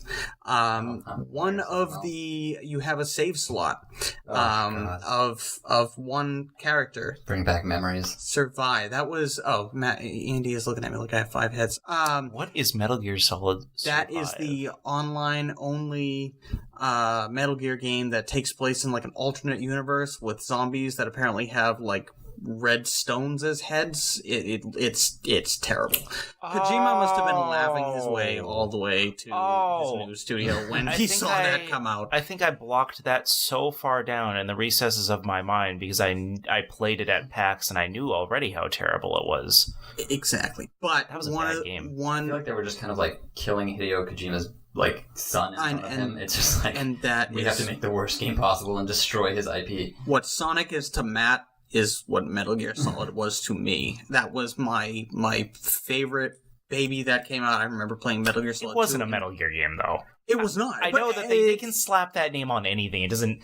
Yeah. Metal Gear Thermometers! Yeah, coming to you. Like, it doesn't make it a Metal Gear game, like a true Metal Gear game. No, it definitely doesn't. But going into the microtransactions. Going back into the one of the most egregious things, and this is what I fear, and Assassin's Creed Odyssey did something similar, not the same, is you had a save slot, and then your second one you wanted to unlock actually cost physical dollars, $5. If you wanted to buy another save slot. So if you wanted to have two types of characters, so the first character you wanted to have, I don't know, melee or something. Second character you wanted to be more like, weapon or projectile. You needed to pay $5 extra just to unlock that slot. You had a sibling and they wanted to play the game too, and nope, this is for one player only. Yep, literally extra slot, $5. Assassin's Creed, as much as I commend them for adding a lot of DLC, and they just added recently, which you may now see on the far left when you check your character customization. Oh, yeah, I noticed the DLC. Well, not just the DLC, but now there's different loadouts you can do. So now but they cost money, but they just cost in-game money. But the problem is... Drachma? The first one, I think, cost $20,000. Then the next one cost, I think, double that, $40,000. So, yes, it's not technically making you pay physical dollars out of your wallet, but they do have the option to give you drachmae and items that you can purchase in the game to make it easier. So I don't like that little loophole that they were taking on it. Metal Gear Solid, especially that Survive game, especially surprises me because that would have been like they had to have known. Oh wow, this is gonna be a rough time. Let's just try to make them spend as much money in the game as possible to recoup costs. Just release it as a free to play game. They probably could have made a little more money, and it wouldn't have been as. I mean, Metal Gear fans were still going to hate it regardless. That wasn't going to change. But just make it some crappy online game. You'll make your money back in microtransactions that way. People won't feel as bad paying $5. They probably made a lot of money anyway just because they had the Metal Gear name. Like, how many people just bought it because, like that are, Metal Gear is my favorite game. Johnny, I bought you this game. You like the Metal Gears, don't you? I buy everything, and I've had to avoid that. I was so disappointed. Good for you, Dan. Well, thank you. It was just like dragging the Metal Gear name through the mud. But yeah, so that paying extra for a save slot or an equipment slot, that needs to go. That needs to go.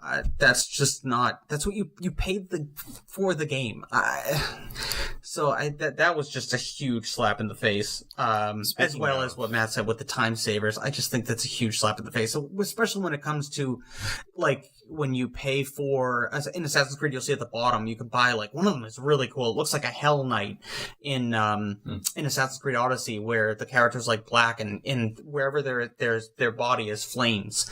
And I was like, that is so cool. And then they also tease you by giving you like 250 like only credit that you can pay with cash, but it's just not enough to buy anything remotely interesting. So So I literally just still have that money because I just my this is a very recent example would have to be Fallout 76.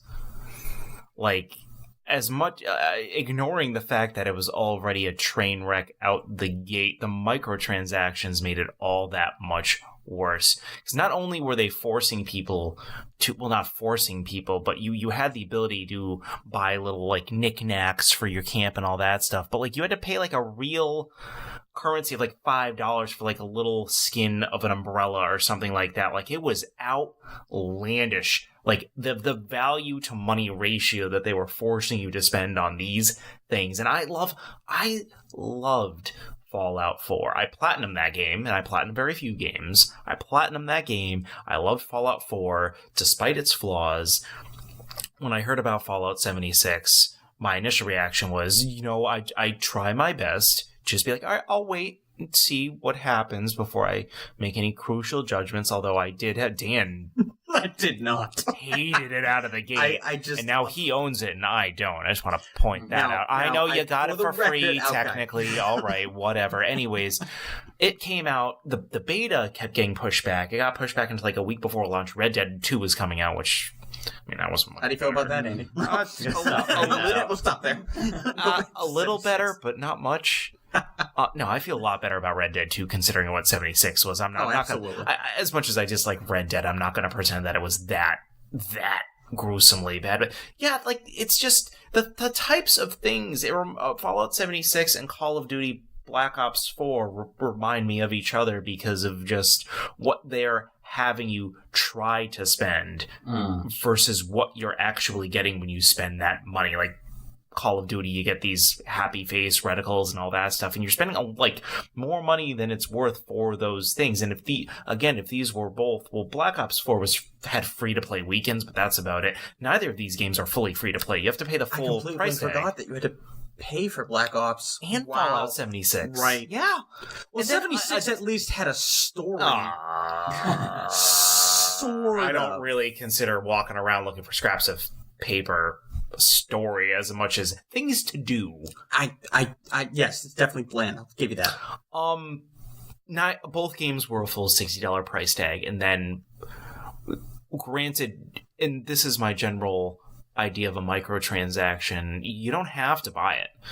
Neither game was necessarily play to win, which I do credit them to, but again, just the audacity. You don't have to buy it, but I mean, sometimes in some games like Assassin's Creed, they make the game worse if you don't buy it. Yeah, and that's kind of like that's bad. It impedes. Yeah. You notice an immediate like, okay, I'm hitting like this huge grind fest, and there is no reason that I have to feel this way, and I am completely against buying those little DLC things for it, and. Because it's just me. I don't personally think they've done a great enough job on a lot of the DLC, especially for the price. They're like $5 for like a horse and armor set. It's like, if I'm paying full price for a game, the only thing I'm going to buy is like full blown expansion packs, like old school style, like StarCraft 2 still did this, like the Diablo games, or like maybe a season pass if I'm really into the game. But still, even with the season passes, 9 times out of 10, they're just disappointing, like cash grabs. Like, let's get everyone that's going to buy this game on the first day excited, buy the season pass, and then we'll just throw out 3, short 1-hour DLCs. Oh, and Activision was so underhanded with the microtransactions for Call of Duty because they waited until a week after it launched to put the microtransactions in there after most people, because most people don't do reviews over time. Most, like, IGN does a lot of reviews where they're, like, continuously editing it based on things that happen later on or DLC that comes out later on, which I really appreciate for games like No Man's Sky or something like that, which are a lot more playable now than they were before. But most reviewers don't do that, so they, oh, hey, we're getting decent to really good reviews. All right, now we'll release the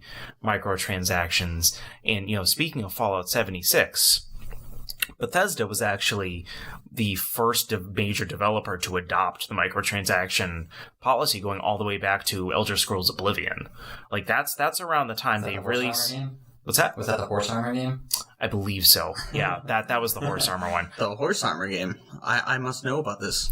They're like famous as like a $2 like armor that you could buy for your horse. This is like very at the beginning of microtransactions where people were like, "This is absolutely ridiculous," and little did they know it was gonna. It became a norm. Those were also the first systems that were like Xbox could connect to the internet, but Xbox 360 and PS3, those were the first ones where like you were always on the internet on those consoles. The DLC was a lot more readily available, and I also blame mobile games, to be honest. That's where I think the big mentality came from. Expectations. Not just Candy Crush. Every mobile game is hidden. Any mobile game that's free is hidden behind a paywall. And that's the mentality that the AAA developers have adopted. And as we just described, there's a lot of bad ways to do that, but there's also good ways to do it. And one example, and this is my example of a game who's done it right, even though it was a full price game, is Overwatch. Overwatch was a $60 game that I've gotten well beyond $60 worth of playtime out of. But also, the only thing you can buy in that game is skins. That's it. There's nothing else you can buy in that game is skins. The skins are also extremely well done. Apex skins suck. Most of them suck. Even the ones you get in the Battle Pass suck. The one I got for Twitch Prime sucked. Pathfinder looks like this bulky he's got a lot. purple. He's got some big hip things going on. It's like if Shockwave from Transformers ate way too many donuts and got really, really fat. In the waist. Or pregnant. And Overwatch has these amazing skins, and they give you loot boxes all the time for free. You don't have to buy loot boxes in that game. You never feel like you have to buy loot boxes in that game. They hold events every year throughout the year. And during those events, you can get these special event skins by playing the game. But then during the anniversary time, you can buy any skin you want with the in-game currency that you get also in the loot boxes. Now, they do also sell loot boxes. You can buy like I think 6 of them for $5, 20 of them for like $18. I'm ad-libbing here. I don't really know how much they cost, and I have purchased them. I have, and this is the only game where I've ever spent a single dime of microtransactions, except I also bought the Apex Battle Pass. But the reason I did this is because I got well above the $60 value of playtime out of that game, and also they were giving me, like, they went out of their way to give me free characters, free loot boxes all the time. I felt like, you know what, I want to support this game that I feel like is doing things correctly. I'll slip them the $10, just like I did with Apex, because that was a free-to-play game. Sorry if either of you wanted to talk about that, so I'll shut up about Apex. But yeah, Overwatch is a game where I think they did it at least as well as they could have, considering it was a full-price game. Yeah, it's kind of props to Blizzard, because the game I was going to point out is like my game where like this is actually doing it really well, because I didn't play Overwatch that much, is Heroes of the Storm. That game is actually free to play, so you're not actually paying any money to get in, and still they're really good about the microtransactions. Like, it's kind of like Overwatch in that you can get a bunch of loot boxes, but there's always like a few characters that you can play at any time that are always rotating, and then you earn money every time you play a match, so you can buy other heroes. And I was playing it enough so that I could kind of buy any hero I wanted like 5-10 times over, and like you get a bunch of, like, just like in Overwatch, they give you a bunch of loot boxes too, and there's like special events, and you never feel like forced into it. But if you do want to spend some money, you can maybe unlock one of those characters a little bit faster, or you can buy some loot boxes. But I played that game a ton, and I never felt like I needed to, because I was unlocking a lot of like really cool, interesting skins by just playing the game. And I spent $5 on that game just for like the starter pack, because I was like, I don't want this thing to go away, and I'll never be able to buy it again. But I never felt like I needed to buy anything else. It was really well done. Just to piggyback off of that, Overwatch and Blizzard actually offered me to go play Heroes of the Storm, which again is a free game. By playing Heroes of the Storm, which was their way of trying to get me to play that game more, I got additional free Overwatch skins. It made me feel good that, like, that's the only thing that's available for purchase, but they're practically giving them away at points. See, I will counter the Blizzard things that you guys like with Hearthstone being done poorly. Yeah, I didn't really play much of that. As someone who plays Hearthstone a lot and does not put a lot of money into it, it is a free-to-play game, but unfortunately it is definitely pay to win. New season just came out, I want to say about 3 weeks ago, and I saved up all my money from all the winnings that I've had, and I was able to buy 20 packs, which is nice, but when you see the amount of legendaries and epics that everyone else has, and one of them you can pay, I think it's $49.99, it gets you, I think it's 60 or 70 packs. I've talked to people who have bought it twice. Oh, God. And they just demolish you. They have all these decks, all these legendary cards, and it's totally pay to win. I have only once accidentally bought one pack, and that was because I thought I was paying with Google money, and it was like, nope, we're just taking money from your PayPal. And I was like, crap. It's Google money now. Yeah, it's definitely. So that is one game where I think they, and the other thing I don't like, and this was a big controversy in the new, and I shouldn't say the new Call of Duty, in Call of Duty World War II, was the loot boxes, when they land, everyone else could see, and when someone got a legendary item, it like shined and made all this fuss, like, oh god, you got a legendary. And in Hearthstone, you can see on your friends list if someone opens a legendary and they tell you what it is. So it's kind of in giving you the feeling of, hey, this guy got a legendary, you should buy some more packs, maybe you'll get a legendary. So that was something I didn't like. Now, on the other hand, with games that I feel like do it right... Yeah, you're dragging me down here. I haven't heard anything positive from you in a while. I'm sorry, I'm going here. You'll be happy about this one, and hopefully the new one that they're making. CD Projekt Red with The Witcher 3. Christ. Yes, that he's... Dan has not shut up about me playing that game. And or I bet if playing we that had game. callers calling in, we would be full of people that were like, hey, Andy, you should play with The Witcher 3. Okay, I don't want to go on a long tangent with this, just for the caveat. I acknowledge that The Witcher 3 is one of the most amazing games I've ever seen. I just don't have the time, and I'm waiting for Cyberpunk, because I do want to give CD Projekt Red my money, because I think they're really awesome. Tell us how awesome, Dan. Okay, well, the awesome thing I like about it is, on top of some really unique armors that you get, is the story. I mean, if you check both of the review scores for both DLCs for The Witcher 3, they're both well above 90. And this isn't like 1 or 2 reviews. This is many, many reviews. And this is something that they've been known to do with all of their Witcher games. Yeah, they're like full, interesting stories. They're not just throwaways like some of the expansion packs. Exactly. And another one, a lot of people might not think of. I don't know if a lot of people play the DLC for it. Was Borderlands Gearbox. I'll never forget how much I laughed at one of the DLCs where it was some guy, he sounded like Hulk Hogan, where he'd say, "At the time of the explosion it'll be 4:00," and they'd be like, "Boom!" And it would, oh my god, just the whole DLC was absolutely hysterical. The voice acting, the characters, the weapons that you got, everything felt unique. And I feel like those are two big companies that I whenever they have released DLC, I've been interested in picking it up. And unfortunately, there's a lot of games that I've been very nervous about picking up the DLC. Hence, Assassin's Creed Odyssey. They have like the Blade, the first of the Blades, or whatever is like their advertising. I just have no interest in it. I just have no interest. So I don't know. I haven't tried it. I don't know if there's a textbook definition or not. In my opinion, or this is my mindset, DLC and microtransactions are two separate things. I consider DLC you're paying for specific story-based content, or microtransactions are, well, the word is micro, or for like, little purchases you would make in-game, whether or not it's paid to play or paid to win. That's a little bit of a gray area, but I would consider the expansions just DLC, but I consider that separate from microtransactions. Am I alone in this? No, I see. I get your point. Those are kind of the original microtransactions in a way, like the original, like you're buying add-ons. Halo map packs, and it's just they've gotten much worse. Like I know we've all played here.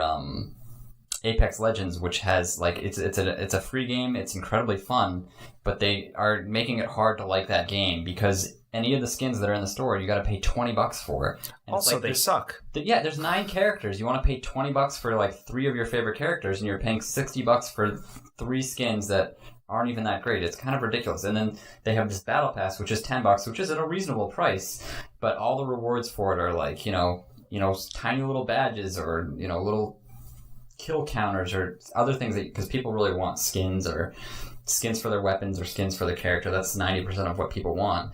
And then add on top of that, you have to like grind out this battle pass over 3 months. You have to play almost every day to realistically get it to the highest level. You have to play like probably an average of like 4 or 5 games a day to get this done. And the reason they make it so long, in my opinion, is because you can purchase battle pass levels. So you can say, hey, I'm going to spend $1.50 to get to the next level. So what they want you to do is spend another $80 to get this to level 100 instead of grinding it out. So it's kind of like even when you buy microtransactions, they still nickel and dime you. Yeah. It's a pain in the butt. But I also wanted to kind of do like a little bit of a devil's advocate on this. Video games have been getting much more expensive to make over the last, however long. Video games started being $60 in the 360 area. It was around 2005. I actually looked up what the inflation for that would be. It's $78. So these $60 games that we're paying are kind of super underpriced if you take into account inflation and the fact that I'm sure they're just more expensive with bigger teams. But considering that the price hasn't gone up. Yeah, that it hasn't gone up. So For one, I would expect us to all be paying $70 or $80 for our PlayStation 5 games. I can't fathom them staying at $60, but I'd also prefer that to them sneaking in all these microtransactions. But they're probably going to do both, which is the worst thing. And I understand that to keep games going, if you want additional content, I understand paying for DLC, which is why I understand paying, like Overwatch has microtransactions, but they also have constant free content. I want to live in a world where I'm paying 60 or 70 if that's what it needs to go up to, because I understand, the value of $1 and whatnot. I want to pay $70 or $60 for a full game, and then if I want additional content, I will buy that additional content. Unless has some sort of multiplayer feature that they're constantly running the servers on and need that revenue to continue working on the game, I can understand them throwing some microtransactions in. But if it doesn't have that, I don't understand why Assassin's Creed has microtransactions in it. Well, what I was going to mention is I understand the necessary evil of DLC. So I pick up DLC is not even.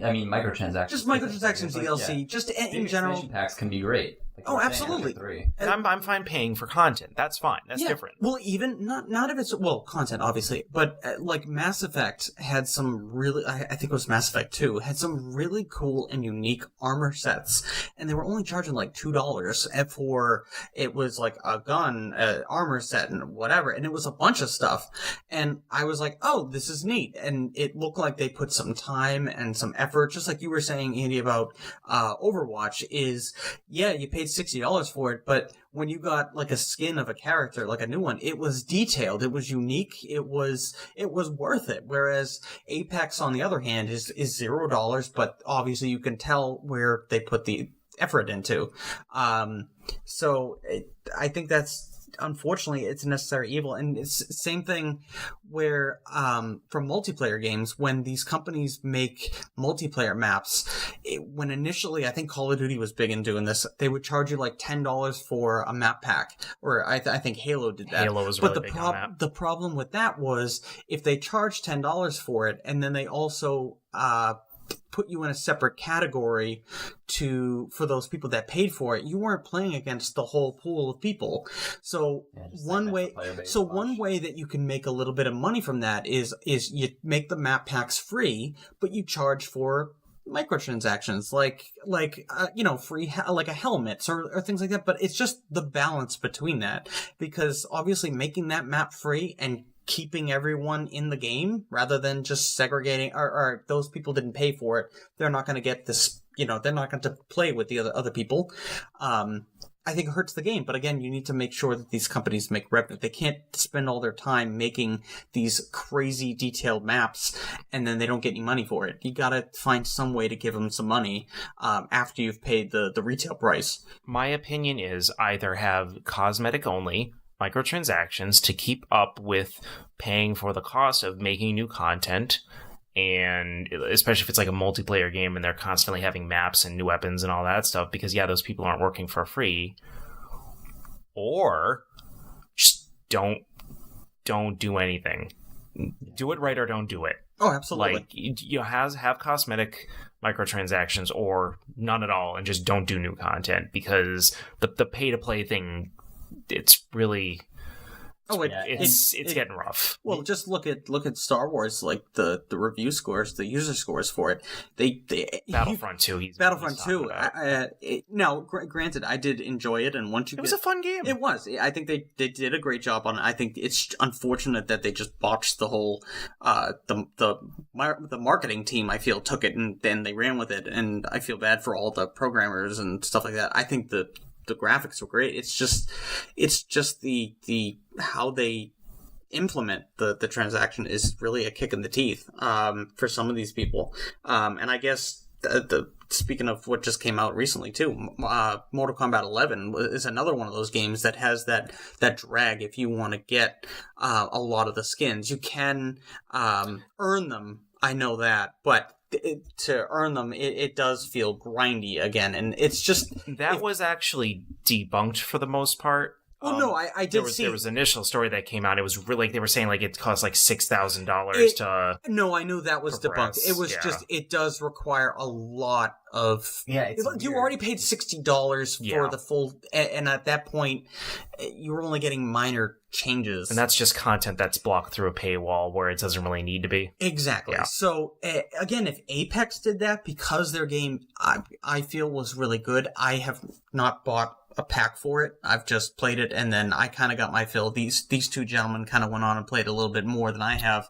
But I have gotten my fill of it. I enjoyed it, and I think at this point, obviously, Days Gone is calling me now to play. So that's been something that I'm like, all right, I need a little bit of a story. I need something to play. Apex, me paying $10 for the Apex Battle Pass was less about me paying $10 for the future, more just paying them $10 for something that I got for free for like a month that I feel like I should have paid for. That was more what I was doing to support the developer, but at the same time, that Battle Pass sucked. I wish there was more to it. Yeah, I mean, they said they were going to make it better for the next time, but man, it's rough. What they need to do is, if you're paying $10, don't make it so hard to get to the end of this thing. Like, I feel like I'm getting to the point where I really like the game, but I don't know if I want to finish this Battle Pass because I don't want to spend another, 60 hours playing this game in the next month.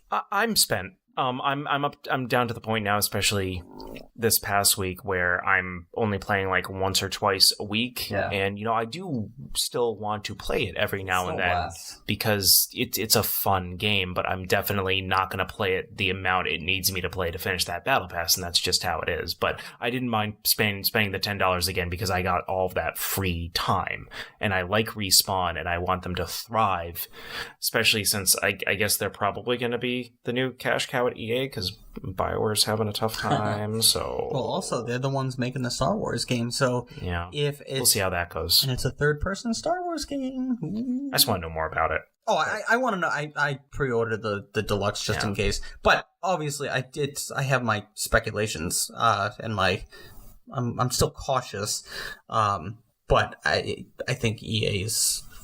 Or I'm sorry, not EA. Respawn. Respawn is a really good developer with Titanfall. But back to the microtransactions, I think we can all agree that there's a good and bad way to do it. Yeah. And I do worry about the future because, we're still having issues with it every week. We're still having a lot of games come out where that's a hot button issue because the developers want money and they haven't really handled the right way to do it yet. Yeah, I mean, it's getting so bad. We're at the point where actually governments are getting involved, especially with like blind loot boxes. I was actually reading an article on Reddit about this guy that spent like $400 or $500 on loot boxes in just Apex Legends trying to get this one rare item. There's this heirloom character set for one of the characters, and it's just Wraith? it's a Wraith for the character Wraith if you played it, and it looks pretty cool. It's like a little knife and like a like a little banner for her or something, but it's not $500 worth, and it just it feels like they're just being predatory, like, oh, here's this one thing, you gotta get it, how are you gonna get it? You just give us 20 more bucks and you'll probably get it, and you just keep throwing down 20 bucks hoping you're gonna get this tiny thing that you want more than anything else, and they won't just let you buy it for 5 or 10 bucks, but you gotta spend $500 to hope you can get it. And going back to Overwatch, they allow you to buy skins individually if you don't feel like spending money on loot boxes. You get in-game currency over time, and I've found that the in-game currency, you get enough of it where you can just buy your favorite skins over time, and then you can also purchase in-game currency to buy those specific skins if you want, instead of rolling for the skins in a loot box. I thought you could do that in Apex. I thought you could pick like a gun skin and purchase There's a rotating store that changes. I forget if it's like every week or some of the items might change more frequently, but they're kind of egregiously priced. Like if you want a skin, it's $20, and then some of the skins are blocked behind paywalls. So there'll be like a skin for a gun that you can buy with your legend tokens, which aren't the pay currency. Those are real money. Yeah. So no, the legend tokens are not the real money. Dim's real American dollars. So you need to buy like the first skin so that you can unlock the option to buying the second skin, which you can use with your not real money, which is just like the worst.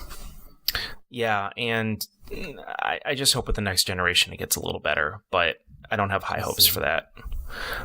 But, well, that's all the time we have for today, though, since we did run over our normal time for a podcast.